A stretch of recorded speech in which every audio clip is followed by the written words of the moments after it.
காதலர் தினத்தை ஒட்டி ரோஜா உற்பத்திக்கு புகழ்பெற்ற ஓசூரிலிருந்து பல்வேறு பகுதிகளுக்கு மலர்களை அனுப்பும் பணி தீவிரமடைந்துள்ளது.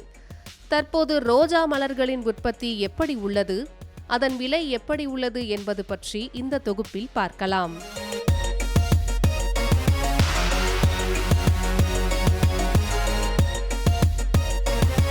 உலகம் முழுவதும் பிப்ரவரி 14ஆம் தேதி காதலர் தினம் கொண்டாடப்படுகிறது. காதலர்கள் தங்கள் அன்பை பரிமாறிக்கொள்வதற்கு பரிசு பொருட்களுக்கு மத்தியில் ரோஜா மலர்களை ஒரு முக்கியமானதாகவே கருதுகின்றனர்.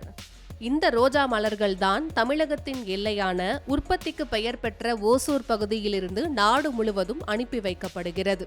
குறிப்பாக ஓசூர், தளி, தேன்கனிக்கோட்டை, பாகலூர், பேரிகை போன்ற பல பகுதிகளில் விவசாயிகள் பசுமை குடில்கள் மூலம் சுமார் 3000 ஏக்கர் பரப்பளவில் ரோஜா மலர்களை சாகுபடி செய்து வருகின்றனர். இந்த பகுதியில் தாஜ்மஹால், கிராண்ட் காலா, அவலான்ஸ், நோப்ளஸ் உள்ளிட்ட 20க்கும் மேற்பட்ட வகையிலான மலர்களை உற்பத்தி செய்து வருகின்றனர். தற்போது காதலர் தினத்தை ஒட்டி விவசாயிகள் மற்றும் பணியாளர்கள் இந்த மலர்களை பறித்து வெவ்வேறு பகுதிகளுக்கு அனுப்பும் பணியில் ஈடுபட்டு வருகின்றனர்.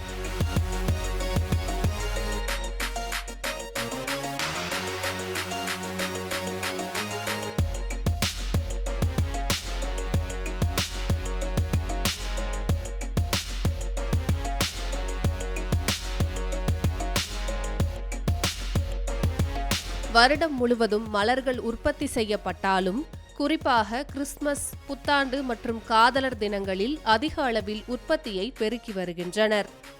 இந்த வாட்டி காதலர் தினம் தொடங்கிருச்சு. அப்படியே நம்மளுக்கு இந்தியாவில் ஈவெண்ட்டு, மேரேஜஸ், எல்லா ஃபங்க்ஷன்ஸும் நிறைய இருக்குது. இந்த வாட்டி மார்க்கெட்டுக்கு நம்ம 2-3 மந்த்ஸாக கிளைமேட் கொஞ்சம் ப்ராப்ளம் இருக்குது, கொஞ்சம் இல்லை ஜாஸ்தியாக ப்ராப்ளம் இருக்குது. அதனால ப்ரொடக்ஷன் ட்ராப் ஆச்சு, குவாலிட்டி எல்லாம் ட்ராப் ஆயிடுச்சு. இந்த மலர்கள் மலேசியா, சிங்கப்பூர், ஆஸ்திரேலியா மற்றும் வளைகுடா நாடுகளுக்கு ஏற்றுமதி செய்யப்படுகிறது.